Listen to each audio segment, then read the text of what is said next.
அதெல்லாம் நீங்கள் பொருட்படுத்த. இங்கே வந்துங்க ஒருத்தர் வரும்போது நீங்கள் ஒரு நேர்காணலுக்கு வர்றீங்க, ஒரு தேர்வுக்கு வர்றீங்க, வரும்போது அது இன்டர்வியூன்னு சொல்கிறோம்ல, வர்றீங்க, வரும்போது இன்னார் மகன் நான் இன்னார் சொல்லி அனுப்பியிருக்கிறாரு அப்படின்னா உங்களுக்கு ஒரு முன்னாடி உட்கார வச்சு நேரம் கொடுப்பாங்க, கேட்கலாம். அவ்வளோதான். என்ன பதில் சொல்கிறீங்க, என்ன கருத்தை தூக்கிறீங்க, அதை வச்சு தான் அவங்க வெற்றி இருக்குது. இப்போ ஒரு திரைப்புகழ் வந்து படக்குன்னு இப்போ எங்களை போல பிள்ளைகளுக்கு இல்லாத ஒரு என்ன சொல்லுது, ஒரு வெளிச்சம் இருக்குது, டக்குன்னு வெளிச்சம் இருக்குது. தொலைக்காட்சியில் எங்களை காட்டுறதை விட அவங்களை காட்டுறது அதிகம். உங்களுக்கு தரவரிசையில் அவரை பற்றி செய்தியை போட்டால் பார்வையாளர்கள் நீங்கள் நினைக்கிறீங்க, அது தவறில்லை. ஆனால் அவர் என்ன தத்துவத்தை வச்சு எந்த பிரச்சனைகளுக்கு மக்களுக்காக நின்று எவ்வளவு தூரம் யாராக இருந்தாலும் நின்று போராடுறத வச்சு தான் அரசியல் எதிர்காலம் இருக்குது.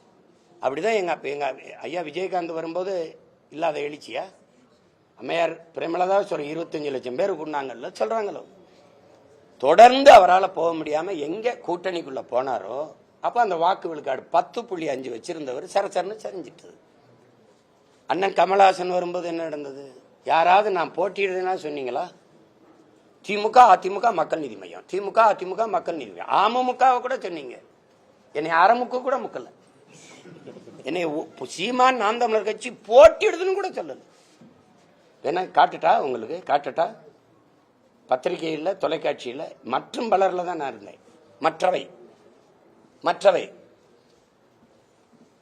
மற்றவையில் தான் ரொம்ப நாள் இருந்தோம். அதில் தான் எங்களை வச்சிருப்பாங்க.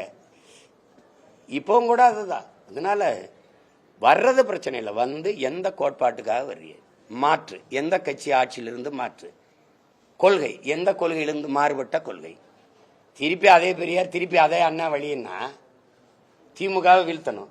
அண்ணா வழியில் போய், அண்ணா வழியில் தான் முன்னாடி ஒருத்தர் போயிட்டு இருக்காரு, அது ஒரு வருஷமா, அவருக்கு பின்னாடி போய் எப்படி வீழ்த்த முடியும்? வேற கொள்கையை வச்சு அவருக்கு முன்னாடி போனாதான் அவரோட சண்டை ஓட்டு வீழ்த்த முடியும். அண்ணா வழியில் அரசியல்னா ஐயா ஸ்டாலின் என்ன வழியில் போயிட்டு இருக்காரு சொல்லுங்கப்பா. எடப்பாடி ஐயா என்ன வழியில போறாரு? அவங்க எல்லாம் அண்ணா வழியில் போறாங்க, நான் எங்க அண்ணன் வழியில போறேன். எங்களுக்கு எங்கள் தலைவன் பிரபாகரன், அவன் மொழிதான் கீதை, அவன் வழிதான் பாதை.